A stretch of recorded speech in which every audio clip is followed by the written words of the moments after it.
मोहिंदर प्रकाश जी, अनुपम जी ने बड़ी मजबूती से अपनी बात रखी। वो बोल रहे हैं कि मेरा टेक ये है कि 100 में 100 छत्री नाराज हैं, ऐसा वो नहीं मानते।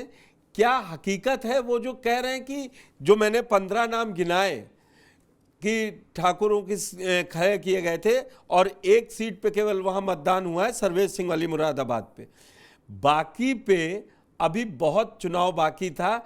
तो मेरा जो सवाल है आपसे, क्या कोई असर पड़ेगा ये इस कवायद का 2 मई से लेके 5 मई या 6 मई की सुबह तक जो हुआ, या धनंजय सिंह ये जो जैसा अनुपम जी ने कहा कि सोशल मीडिया हाइप दे देता है। अरे सोशल मीडिया वही हाइप देता है जब नेता लोग कुछ बोलते हैं उसके कुछ तो मीनिंग निकाले जाएंगे। आज हम चर्चा यहाँ कर रहे हैं इसीलिए कर रहे हैं ना, क्योंकि गुजरात में बोलना पड़ा जाके चुनाव से पहले या पहले चरण के मतदान से पहले गृह मंत्री को कि नहीं, उन्होंने दिल से माफी मांग ली। इसका मतलब कहीं तो कुछ गड़बड़ था ना। ऐसा तो नहीं है कि मीडिया या सोशल मीडिया बिल्कुल हाइप बना दिया है। हाँ, आपने बहुत बढ़िया कहा। देखिए, मैं एक छोटा सा एग्जांपल देता हूँ। पीछे अभी वर्ल्ड कप का जो आयोजन हुआ इंडिया में, भारतीय टीम लगातार जीतती चली गई और फाइनल में जाके हार गई। जी। वो जो आत्ममुग्ध हो गए थे कि साहब हम तो हार ही नहीं सकते, और हम तो ऑस्ट्रेलिया को भी हरा दिया, सबको हरा दिया, दोबारा हरा देंगे। और पता लगा कि कोई रणनीति ही नहीं बची थी कि फाइनल में कैसे खेला जाए अगर हार शुरू हो जाए। और नतीजा क्या निकला कि कोई रणनीति नहीं बन पाई, और वो जीत का जो उन्माद था, दिमाग में नशा था, उसने हार की ओर धकेल दिया। ऐसे ही बीजेपी का आज हाल है, कंफ्यूज है। जो चाणक्य जो आप कह रहे हैं, देखिए राजपूत समाज को जो जिस भाषा का प्रयोग करके कहा गया रूपाला जी ने, मैं उनको दोहराना नहीं चाहता। नहीं नहीं। जब आपके अतीत में आपकी महिलाओं और आपकी वीरता के ऊपर जब कोई संशय लगा दिया जाए, आपके ऊपर एक कलंक लगा दिया जाए, वो कलंक किसी की माफी मांगने से नहीं झुकता। आपको याद होगा राजपूतों की जो पुरानी हिस्ट्री आप देखिए, वो गर्दन उतार लिया करते थे कोई अगर गलत आंख से भी देखता था। तो ऐसे राजपूत समाज में जिनका डीएनए है, या क्षत्रिय समाज में जिनका डीएनए है, वो इतनी आसानी से मानने वाले नहीं हैं। लेकिन बात यहीं तक सीमित नहीं रह जाती। अब आपने बात खोली है तो दूर तक जाएगी। देखिए, राम मंदिर का जहाँ तक मुद्दा है, इस मुद्दे के अंदर अभी तक अमित शाह देखने नहीं गए हैं और नड्डा साहब देखने नहीं गए हैं। शंकराचार्यों के मना करने के बाद, मैं ये आपको बात बड़े गौर के साथ शराफत से बता रहा हूँ, अमित शाह जी को उनके पंडितों ने बता रखा है कि अधूरे मंदिर, अंधेरे मकान और अधूरे खाने में जाना नहीं है, अनिष्ट की संभावना है। वो अमित शाह बड़ी अच्छी तरह जानते हैं और मंदिर की तरफ अभी तक उन्होंने कोई रुख नहीं किया। जबकि मोदी जी जो हैं, उनके दिमाग में ये है कि यार राम मंदिर के सिवा तो मैं जीत नहीं सकता। अब भारतीय समाज जो है ना, भारतीय समाज में आप एक रूपता देखिए।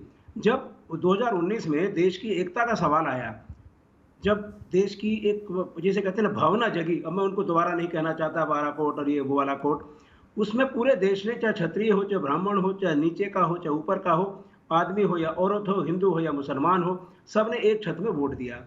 2014 में मनमोहन सिंह जी के बारे में इतनी, और सरकार के बारे में इतना कुछ कह दिया गया था कि वह जात बिरादरी कहीं आई नहीं।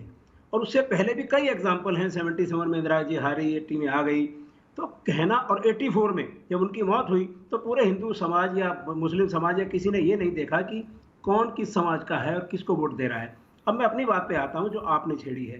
देखिए, क्षत्रिय समाज की नाराजगी भी है, और बीजेपी का जो एक आकलन है, उनको अच्छी तरह पता है कि इस बार वोट नहीं मिलेगा पूरा, और कोई ऐसा मुद्दा नहीं है जो पूरे देश को संभाल सके। आप ही के सर्वे आए हैं टेलीविजन के ऊपर कि राम मंदिर का मुद्दा 2% से ज़्यादा आकर्षित नहीं कर रहा। ज़्यादा से ज़्यादा जो बीजेपी के समर्थक हैं वो उसमें ज़्यादा उत्साहित हैं कि हो गया। लेकिन जो कोई कांग्रेस का वर्कर टूट के आ जाए या सपा का टूट के आ गया हो, ऐसी कहीं संभावना दिखाई नहीं दे रही। तो 10 से कांग्रेस के 15%। तो महेंद्र जी एक बात जोड़ दूं, उसका जवाब दे दिए। कांग्रेस के तो प्रवक्ता लाइन लगा के, कल भी राधिका खेड़ा ने कहा कि मैं चली गई थी अयोध्या मंदिर दर्शन को, वो लोगों को डाइजेस्ट नहीं हो रहा था। यही बात चाहे रोहन गुप्ता ने कही हो या गौरव वल्लभ ने कही हो कि मैं सनातन पर विरोध, मैं हिंदू होकर सनातन के मतलब विरोध में नहीं बोल सकता।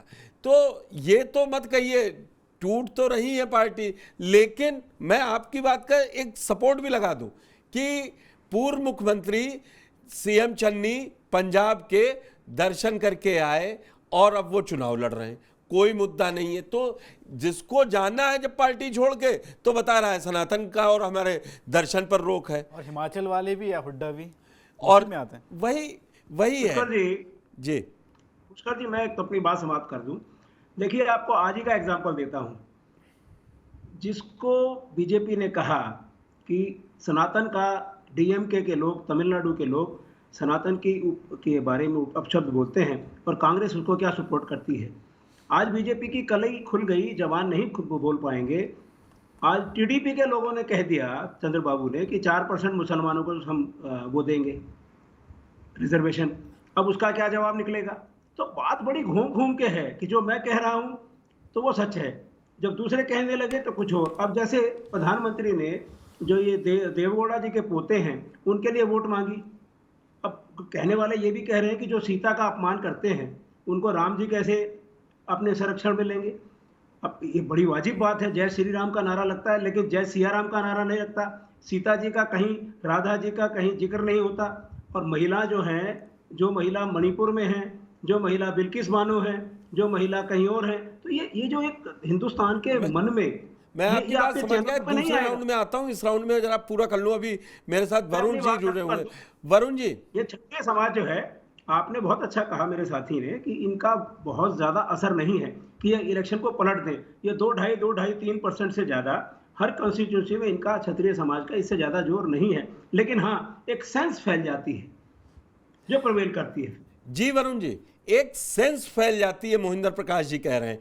एक जो सेंस है ना, अगर एक नाराज है, ठीक है, क्षत्रिय समाज हो सकता है नंबर में उतना ना हो, लेकिन क्या नाराजगी इतनी बड़ी है?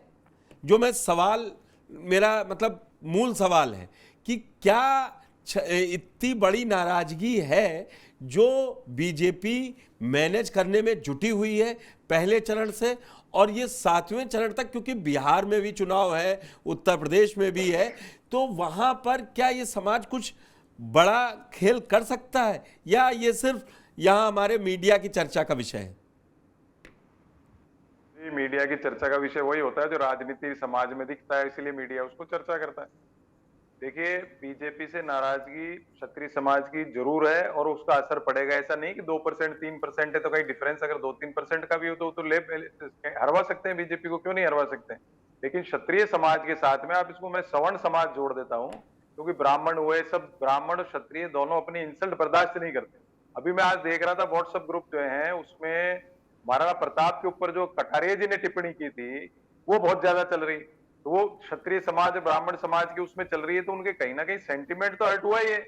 और बीजेपी ने, आप ही देखिए, अपने एक्सपेरिमेंट का जो मोदी जी के कार्यकाल में चल रहा है, जैसे हरियाणा में गया, वहां जाट बिश्नोई किसी को नहीं, मुख्यमंत्री खट्टर साहब को बना दिया, अभी सैनी को बना दिया। जो चल रहा था ना इनका, उस पर आप जो कह रहे हो सही कह रहे हो, उत्तर प्रदेश में इनको ब्रेक लगाना पड़ा जब ये क्षत्रिय समाज के जो बाहुबली है उनको टिकट देना पड़ा। वो बात अलग है, उससे परसेप्शन पूरे देश में दूसरे समाजों में गलत जा रहा है। क्यों? ब्रजभूषण सिंह वाला मामला तो पूरे देश को ही पता है, लड़कियों के साथ क्या हो, तो वो एंटी भी जाएगा कहीं ना कहीं।